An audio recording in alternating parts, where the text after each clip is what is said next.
Hello, I'm IBXToyCat, and today I'm going to be giving some class setup tips for the Vepyr SMG, or the Vepyr, and this is part of my class setup series. This is like episode 10 or so. So yeah, let's get right into it. So I'm playing Strike Zone Free-For-All.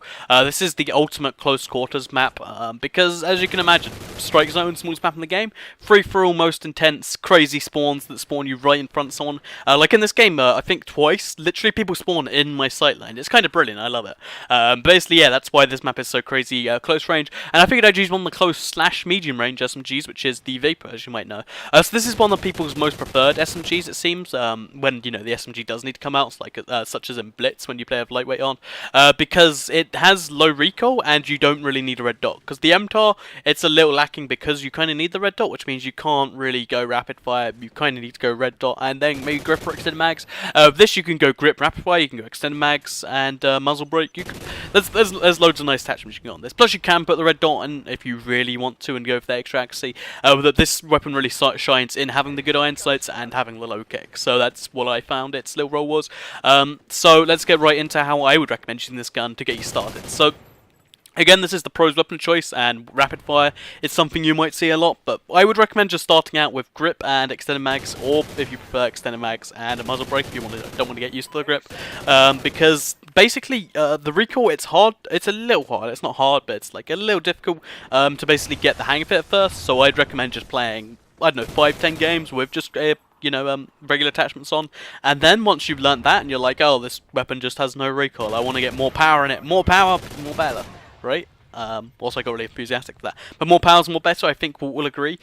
So that's when I'd recommend, if you do finally master its recoil, step up to rapid fire. You can, I've seen people master the rapid fire recoil and use it as assault rifle ranges. So if you think you can do that, you might want to give that a try. This was probably my 9th game with the weapon, so you know, I didn't really get to that stage, but I did try it out a little bit afterwards, and it's fun. It's interesting and fun, so it's definitely something you might want to try out once you do master without rapid fire. But I wouldn't recommend going straight into rapid fire. There are some issues in that. So let's go right into what you might want to be using if you're, you know, just going with the grip and extend mags, because 10 games is a lot to play, so we're going to focus on those 10 games.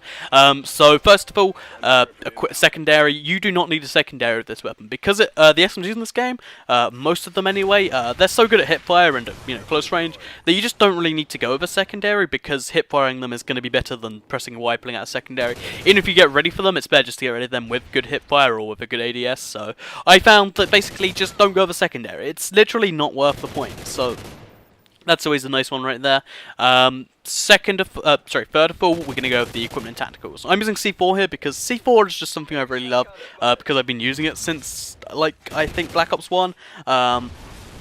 If you're not quite a fan of C4, you really don't need a lethal or tactical. However, if you want to, like, I don't know, compete in the longer range gunfights, the assault rifle range ones, where you see someone has, like, the better shot than you, having a tactical or a lethal, depending on whether you prefer to wound them or to stun them, will actually really help you out there and help you win a couple long range gunfights that you think you've kind of lost. So that's, I'd recommend having one of those two if you want to, you know, go for the long range, all-round build of this weapon, because that's always a fun thing to try.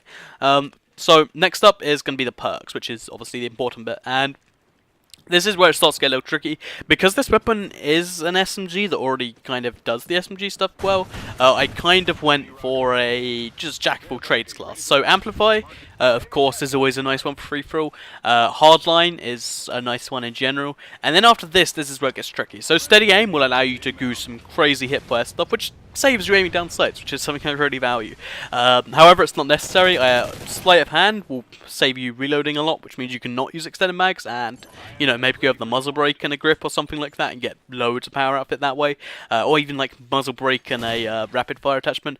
There are quite a few choices here, and honestly, I think it's down to preference mainly. Agility and Marathon will always help you out, so if I had to say though, however, because this is class setup tips, I'm gonna, you know, make this build specifically for people that want to run around fast and kill people fast. So we're gonna go with Ready Up, so you can aim faster after sprinting.